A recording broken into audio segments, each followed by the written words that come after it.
Hello students, मैं Rajiv sir. आप लोग कैसे हैं? तो आज हम लोग सॉल्यूशन चैप्टर का ही नेक्स्ट टॉपिक हम लोग देखेंगे। आपको बता दें कि इसके पहले वाले क्लास में हम लोग सॉल्यूशन के बारे में हम लोग देखे थे, सॉल्यूशन का टाइप्स हम लोग देखे थे। उसके बाद डाइल्यूट सॉल्यूशन किसको कहते हैं, कॉन्सेंट्रेटेड सॉल्यूशन किसको कहते हैं। उसके अलावे हम लोग देखे थे कॉन्सेंट्रेशन, और कॉन्सेंट्रेशन टर्म को कैसे एक्सप्रेस किया जाता है, यानी कॉन्सेंट्रेशन को कौन कौन से टर्म में हम लोग एक्सप्रेस कर सकते हैं। उसमें जैसे मोलारिटी था, नॉर्मलिटी था, फिर कर सकते हैं मोलालिटी, मोल फ्रैक्शन और मास परसेंटेज के बारे में हम लोग पिछला वाला हम लोग क्लास हम लोग लिए हैं। आज हम लोग देखेंगे इस चैप्टर का जो ये आपका मेन पॉइंट है, कॉलिगेटिव प्रॉपर्टीज, यानी इसका हिंदी हम लोग बोल सकते हैं अनुसंख्य गुण धर्म। अनुसंख्य गुण धर्म, तो इसको हम लोग थोड़ा सा एग्जाम्पल के आधार पर हम लोग इसको समझने का कोशिश करेंगे। यहाँ पर डिफिनीशन होता है कि बिलियन के कुछ ऐसे गुण जो बिलियन में उपस्थित विलेय के अणुओं की संख्या पर निर्भर करता है, न कि उसके नेचर के ऊपर डिपेंड करता है। ठीक है ना, उसको कहा जाता है कॉलिगेटिव प्रॉपर्टीज। तो यहाँ पर एक टर्म हम जैसे एग्जांपल लेते हैं, चीनी, नमक और पानी का बिलियन अगर लें, तो यहाँ पर बिलियन का जो स्वाद होगा वो क्या होगा, नमकीन होगा। या चीनी और पानी का बिलियन ले तो बिलियन का स्वाद क्या होगा, आपका क्या होगा, मीठा। लेकिन और सब जो गुण है वो गुण आपके नेचर पर डिपेंड नहीं करता है कि नमक आपका कैसा लगता है, चीनी कैसा लगता है, उस पर डिपेंड नहीं करेगा। किसके ऊपर डिपेंड करेगा कि उस बिलियन में नमक के NaCl के कितनी संख्या में अणु घुले हुए हैं, या चीनी के कितनी संख्या में अणु वहां पर सॉल्यूशन में घुले हुए, इसके ऊपर डिपेंड करेगा। तब उस प्रॉपर्टीज को हम लोग नाम देंगे कॉलिगेटिव प्रॉपर्टीज। क्लियर? यानी अगर इसको डिफाइन हम लोग करें तो कैसे कर सकते हैं कि the properties of the solution which depends upon the nature, depends upon the number of particles. यहां पर पार्टिकल्स से मतलब हो गया number of molecules, number of atoms और नंबर ऑफ आयंस। ठीक है, और नेचर पर डिपेंड नहीं करेगा। तो इस तरह से कर सकते हैं, इसको एक्सप्लेन कर सकते हैं हम लोग कि the properties of the solution which are depend on the number of particles means number of molecules, number of atoms, number of ions, but not on the nature of solid, are called colligative properties। यानी billion के वैसे गुणधर्म जो billion में उपस्थित विलेय के कणों की संख्या, मतलब उसके अणुओं की संख्या पर, उसके परमाणुओं की संख्या पर या उसके आयनों की संख्या पर निर्भर करती हैं, न कि विलेय के प्रकृति के ऊपर। उसे हम लोग कहेंगे अनुसंख्य गुणधर्म। तो इसको डिफाइन हम लोग कर ले कॉलिगेटिव प्रॉपर्टीज को कि the properties of the solution which depend upon the number of particles, मतलब कि मॉलिक्यूल्स और आयंस और atom, but not on the nature of the solute present in the solution. क्या हमने बोला कि the properties of the solution which depend upon the number of particles but not on the nature of solute are called colligative properties। यानी billion के वैसे गुणधर्म जो billion में उपस्थित विलेय के कणों की संख्या पर डिपेंड करती है, निर्भर करती है, न कि उसके प्रकृति के ऊपर, उसे हम लोग बिलियन का अनुसंख्य गुणधर्म कहते हैं। क्लियर? तो इसको हम लोग जैसे एग्जांपल क्या हो सकता है कोलिगेटिव प्रॉपर्टीज का, तो सबसे पहला एग्जांपल हम लोग ऑस्मोटिक प्रेशर का लेंगे, मतलब परिचारक दाब। दूसरा आपका relative lowering of vapour pressure, यानी वाष्प दाब का सापेक्षिक अवनमन। सापेक्षिक मतलब किसी के तुलना में, किसी के सापेक्ष देखा जा रहा है कि उसका वेपर प्रेशर में कितना कमी हो रहा है। तीसरा एलिवेशन ऑफ बॉइलिंग पॉइंट, मतलब क्वथनांक का उन्नयन मतलब बढ़ना। डिप्रेशन ऑफ फ्रीजिंग पॉइंट, मतलब हिमांक का अवनमन, उस किसी विलयन का हिमांक का क्या होना, कम होना, गिरना। तो हमारे कितने आपके अनुसंध के गुणधर्म हो गए, तो 4। Osmotic pressure, relative lowering of vapour pressure, next आपका एलिवेशन ऑफ बॉइलिंग पॉइंट, और नेक्स्ट आपका depression of freezing point. Note कर लीजिए। कोलिगेटिव प्रॉपर्टीज का जो एग्जांपल हमने दिया था कि जैसे osmotic pressure, relative of lowering vapour pressure, तीसरा था एलिवेशन ऑफ बॉइलिंग पॉइंट, और नेक्स्ट चौथा था आपका डिप्रेशन ऑफ फ्रीजिंग पॉइंट। तो ये जो चारों टर्म हम लोगों को मिला, वो चारों टर्म को अगर समझना है तो कुछ नेक्स्ट हम लोग जो टर्म देखेंगे वो जरूरी बन जाता है। यानी यह जो कोलिगेटिव प्रॉपर्टीज है, इसको समझने के लिए कुछ टर्म आप लोगों को मिलेगा जिसको समझना आप लोगों को जरूरी। क्लियर? तो यहाँ पर सबसे पहला टर्म हम लोग देखेंगे सेमी परमिएबल मेम्ब्रेन, अर्ध परागम्य झिल्ली। तो अर्ध परागम्य झिल्ली क्या होता है? जैसे एग्जांपल के तौर पर हम लोग देखेंगे, एक कच्चा अंडा होता है, और कच्चा अंडा होता है तो उसमें क्या होता है, एल्बुमिन और आपका जो वाटर के साथ मिला हुआ रहता है। लेकिन जब हम उसे बॉयल करते हैं तो पानी क्या होता है, जो वाटर है वहां पर भीतर में, वो पानी यानी वाटर वो क्या हो जाता है, एक सेल के थ्रू क्या हो जाता है, बाहर निकल जाता है। लेकिन उसमें का एल्बुमिन जो है वो बाहर नहीं निकल पाता। मतलब क्या हुआ कि वहां पर जो पानी जो है वो सॉल्वेंट के रूप में है, और वो अंडे की झिल्ली से होकर के वो आपका पानी क्या हो रहा है, निकल रहा है। तो यहां पर केवल सॉल्वेंट मॉलिक्यूल निकले। उसी तरह से हमको लगता है कि 10 साल पहले हम लोग पानी पीने जो बनाने के लिए घर में 2 टैंक वाला स्टील का हम लोग वाटर प्यूरिफायर रखते थे, जिसमें 2 या 3 सिलेंडर उसमें कसा जाता था। आप लोगों को शायद नहीं मिला होगा, लेकिन ऐसा जब आप लोग घर पर अपनी माँ से पूछेंगे या पापा से पूछेंगे तो वो समझा देंगे आप लोगों को। तो उसमें क्या होता था कि सिलेंडर होता था, और कल का पानी यानी चापाकल का पानी हो या नल का पानी हो, उसको उसमें रख दिया जाता था, और वहां से वाटर मॉलिक्यूल जो है वो बूंद बूंद करके निचले वाले टैंक में जाके कलेक्ट होता था। तो वहां पर क्या होता है, जैसे चापाकल है या नल का पानी है, उसमें आयरन हो गया, मैग्नीशियम या आर्सेनिक की मात्रा अगर ज्यादा है तो यहाँ पर जैसे उस आपका प्यूरिफायर में, वाटर प्यूरिफायर में क्या होता था कि 2 लेवल होता है, एक नीचे खंड होता था स्टील का, और एक अपर लेयर में आपका एक आपका टैंक रखा हुआ था, और वहां पर ऊपर वाले टैंक में चापाकल का पानी हो या नल का पानी उसमें डाल दिया जाता। तो उससे होता क्या था कि वाटर जो मॉलिक्यूल है वहां से बूंद बूंद करके नीचे वाले टैंक में जाके कलेक्ट होता।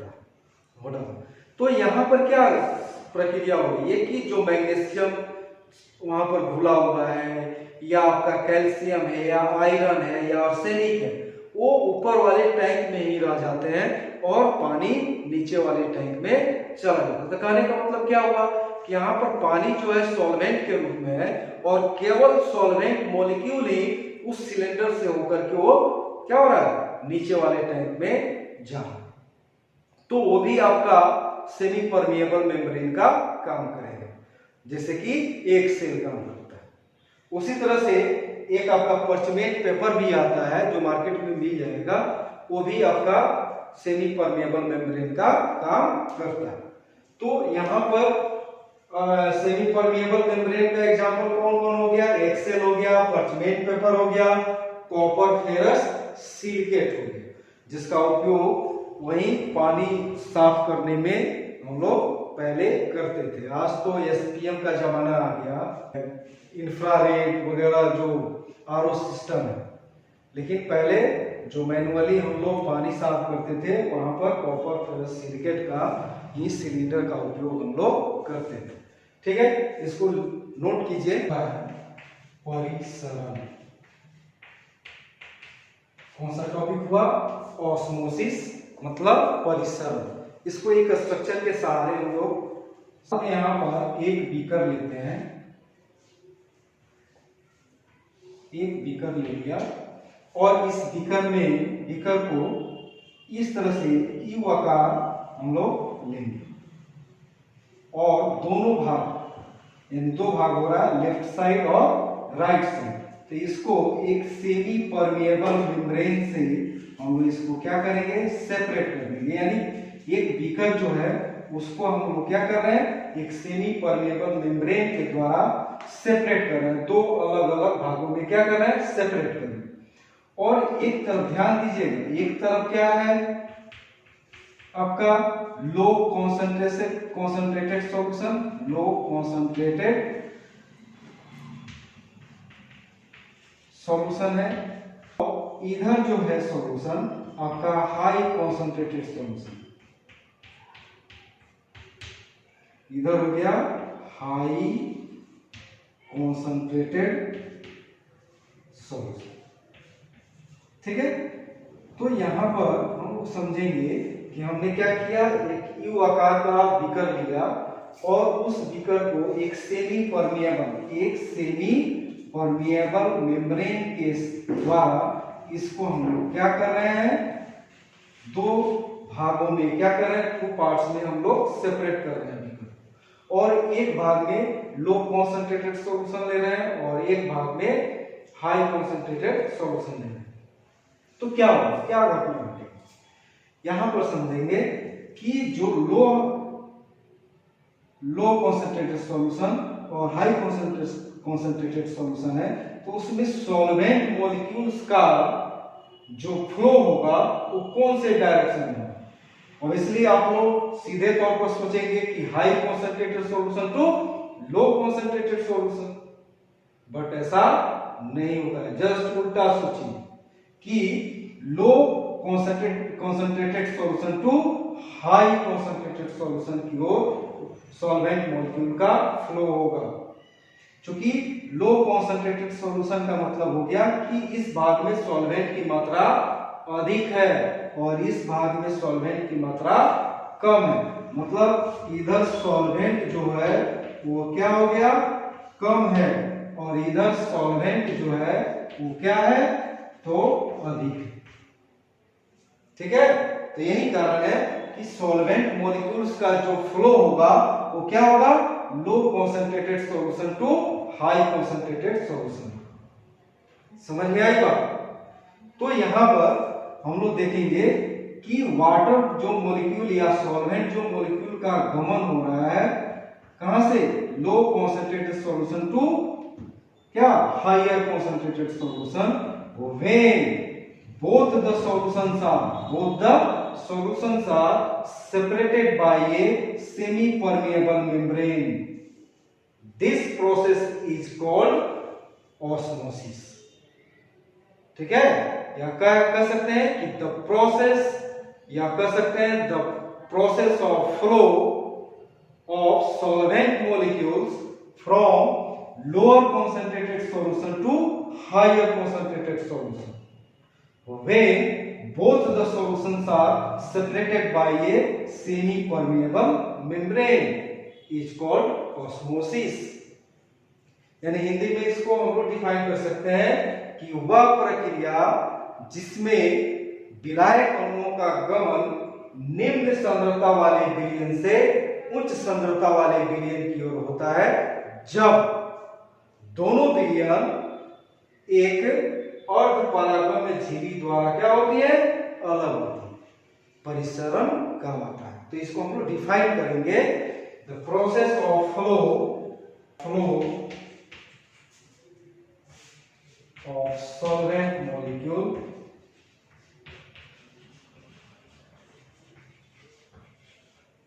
from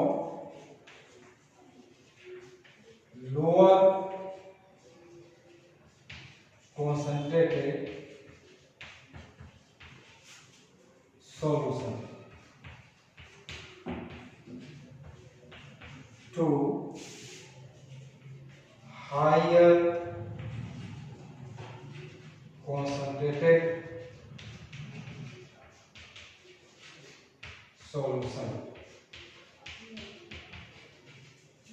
solution to higher concentrated solution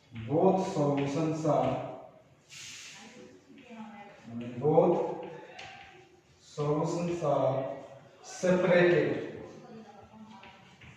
when both solutions are separated by a short में लिखते हैं semi permeable membrane is called osmosis.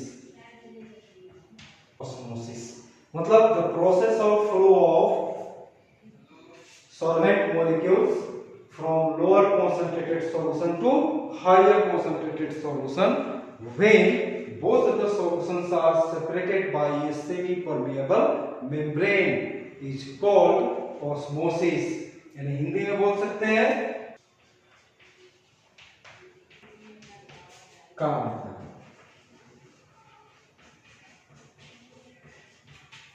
क्या हो गया हिंदी में कि वह प्रक्रिया जिसमें विलायक अणुओं का गमन निम्न सांद्रता वाले विलयन से उच्च सांद्रता वाले विलयन की ओर होता है, जब दोनों विलयन एक अर्ध परागम्य झिल्ली द्वारा अलग होती हैं, परिसरण कहलाता है। इसको फिर से हम दोहरा रहे हैं इस डेफिनेशन को कि the process of flow of solvent molecule from lower concentrated solution to higher concentrated solution when both the solutions are separated by a semi permeable membrane is called osmosis। Hindi में बोल सकते हैं कि वह प्रक्रिया जिसमें विलायक अणुओं का गमन निम्न सांद्रता वाले विलयन से उच्च सांद्रता वाले विलयन की ओर होती है, जब दोनों विलयन एक अर्ध परागम्य झिल्ली द्वारा अलग होती है, परिसरण कहलाता है। नोट कीजिए ऑस्मोटिक प्रेशर यानी परिसारक।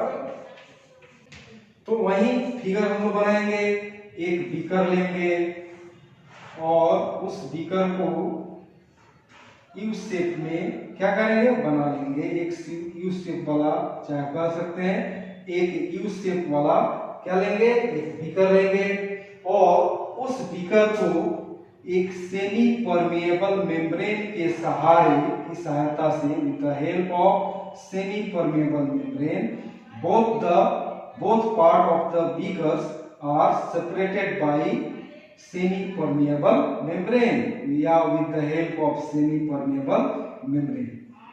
तो कह सकते हैं कि बीकर के एक पार्ट में आपका लोअर कॉन्सेंट्रेटेड सॉल्यूशन हुआ, जो हम लोग ऑस्मोसिस में हम लोग समझे थे, लोअर कॉन्सेंट्रेटेड सॉल्यूशन, और एक पार्ट में आपका हाई कॉन्सेंट्रेटेड सॉल्यूशन था, और दोनों सॉल्यूशन को एक सेमी परमिएबल मेम्ब्रेन के द्वारा क्या किया गया, बांट दिया। यहाँ पर क्या बताया गया था कि lower concentrated solution to higher concentrated solution solvent molecule का क्या हो रहा है, गमन हो, तो उसको रोकना है,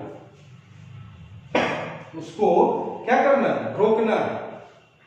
तो कैसे करें, क्या तरीका है कि मान लेते हैं एक तरफ पिस्टन लगा दिया और दूसरे तरफ भी क्या किया, पिस्टन लगा दिया, और यहाँ पर जो सॉल्वेंट मॉलिक्यूल्स का फ्लो है, गमन है, उस फ्लो को क्या करना है, रोक देना है।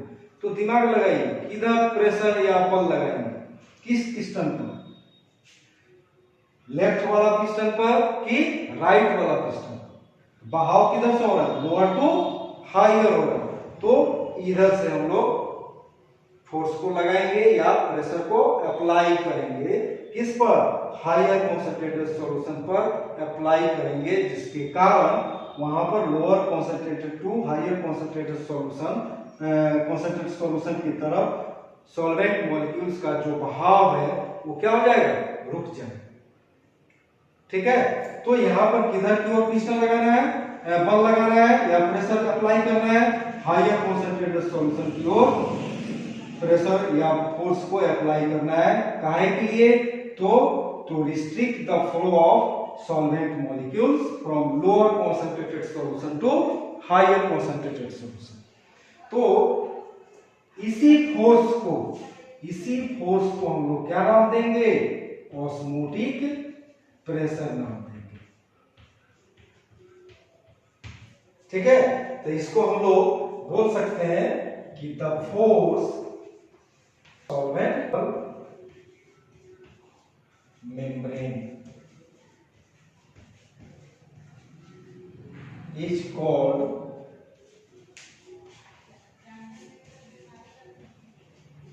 osmotic pressure, is called osmotic pressure।